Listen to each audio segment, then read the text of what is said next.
সমগ্ৰ দেশৰ লগতে ডিগবৈতো গান্ধী জয়ন্তী পালন ৰাষ্ট্ৰীয় উৎসৱ উদযাপন সমিতি ডিগবৈৰ উদ্যোগত জাতিৰ পিতা মহাত্মা গান্ধীৰ জন্মদিনটো গান্ধী জয়ন্তী হিচাপে ডিগবৈ গান্ধী সমাধি ক্ষেত্ৰত উদযাপন কৰা হয়। পুৱা 8:30 বজাৰ পৰা আৰম্ভ কৰা কাৰ্যসূচীত ৰাষ্ট্ৰীয় উৎসৱ উদযাপন সমিতিৰ সভাপতি পল্লৱ শৰ্মাই পতাকা উত্তোলন কৰে। গান্ধীৰ প্ৰতিমূৰ্তিত বন্তি প্ৰজ্বলন কৰে সমিতিৰ কাৰ্যকৰী সভাপতি দুলাল মেছে আৰু গান্ধী সমাধিস্থলত বন্তি পুষ্পাঞ্জলি প্ৰদান কৰে ভাৰতীয় তেল নিগম অসম তেল সংমণ্ডলৰ কাৰিকৰী মুখ্য মহাপ্ৰবন্ধক প্ৰশান্ত কুমাৰ দাসে। ডিগবৈৰ হিন্দু মুছলমান খ্ৰীষ্টান অন্যান্য ধৰ্মাৱলম্বীৰ ধৰ্মগুৰুসকলক আমন্ত্ৰণ জনাই সৰ্বধৰ্মীয় প্ৰাৰ্থনাৰ আয়োজন কৰা হয়। গান্ধী জয়ন্তী অনুষ্ঠানত উপস্থিত থাকে ভাৰতীয় তেল নিগম অসম তেল সংমণ্ডলৰ মানৱ সম্পদ মুখ্য মহাপ্ৰবন্ধক কমল বসুমতাৰী, সমাজসেৱক ভাস্কৰ জীৱন বৰুৱা, স্কুলৰ ছাত্ৰ-ছাত্ৰীসকলৰ লগতে গণ্যমান্য ব্যক্তিসকল।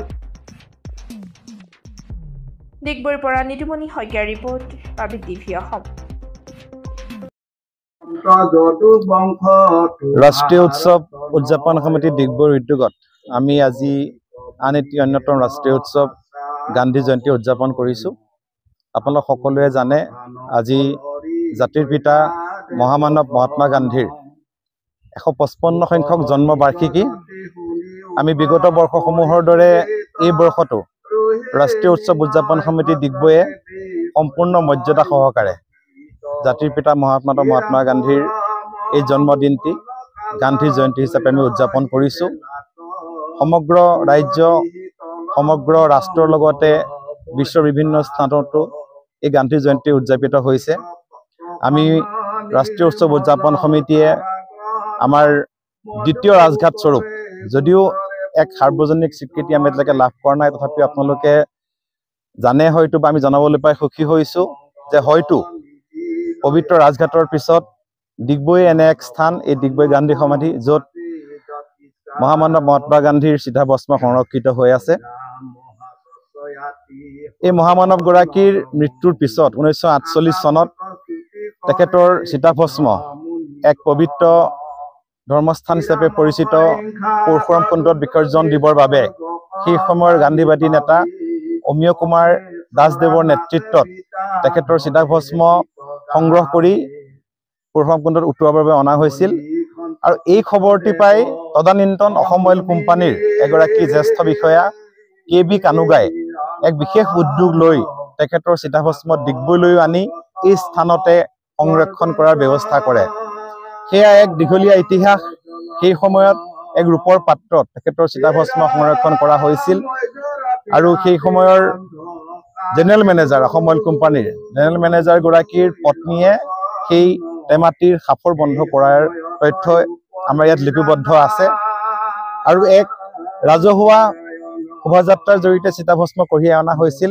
এটা হাতীৰ পিঠিত উঠি সেই সময়ত ডিগবৈ মণ্ডল কংগ্ৰেছৰ সভাপতি দ্বিজেশ চন্দ্ৰ দেৱশৰ্মাদেৱে এই চিতাভস্ম কঢ়িয়াই আনিছিল আৰু তেখেতৰ কোলাতেই এগৰাকী হৰিজন ছোৱালীয়ে এই ৰূপৰ টেমাটি লৈ ইয়াতে আনুষ্ঠানিকভাৱে মৰ্যাদা সহকাৰে চিতাভস্ম সংৰক্ষণ কৰা হৈছিল।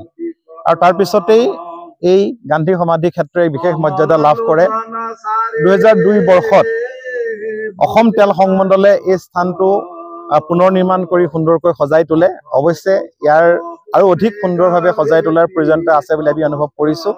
এই স্থানতে আজি আমি এই গান্ধী সমাধিত বন্তি প্ৰজ্বলনেৰে আৰু পুষ্পাঞ্জলি প্ৰদানেৰে অনুষ্ঠান শুভাৰম্ভ কৰে ভাৰতীয় তেল নিগম অসম তেল সংমণ্ডলৰ মুখ্য মহাপ্ৰবন্ধক কাৰিকৰী সুশান্ত কুমাৰ দাসদেৱে। এই স্থানতে গান্ধী প্ৰতিমূৰ্তি, এতিয়া আপোনালোকে নিশ্চয় দেখিছে, গান্ধী প্ৰতিমূৰ্তিত বন্তি প্ৰজ্বলন পুষ্পাঞ্জলি প্ৰদান কৰে আমাৰ ৰাষ্ট্ৰীয় উৎসৱ উদযাপন সমিতিৰ সভাপতি দুলাল চন্দ্ৰ মেছ ডাঙৰীয়াই। আৰু তাৰ পিছতে এই পবিত্ৰ ৰাষ্ট্ৰীয় পতাকা উত্তোলন কৰা হয়। আৰু আমি ৰাষ্ট্ৰীয় উৎসৱ উদযাপন সমিতিৰ সভাপতি হিচাপে এই ৰাষ্ট্ৰীয় পতাকা উত্তোলন কৰোঁ। আৰু তাৰ পিছতেই আমি ডিগবৈৰ বিভিন্ন ধৰ্মাৱলম্বী, আমাৰ হিন্দুৱে হওক, ইছলাম হওক, খ্ৰীষ্টান হওক বা আমাৰ অন্যান্য যিসমূহ ধৰ্মাৱলম্বী গুৰু ধৰ্মযাজক আছে তেখেতসকলক আমন্ত্ৰণ কৰি আনি আমি ইয়াতে সৰ্বধৰ্ম প্ৰাৰ্থনা সভা অনুষ্ঠিত কৰোঁ। ইয়াতে আমাৰ মহাত্মা গান্ধীৰ অতি প্ৰিয় ৰামধুন ভজনো ইয়াতে পৰিৱেশিত হয়। ডিগবৈৰ যথেষ্ট সংখ্যক ৰাইজে আমাক আহি ইয়াত সহযোগিতা আগবঢ়ায়।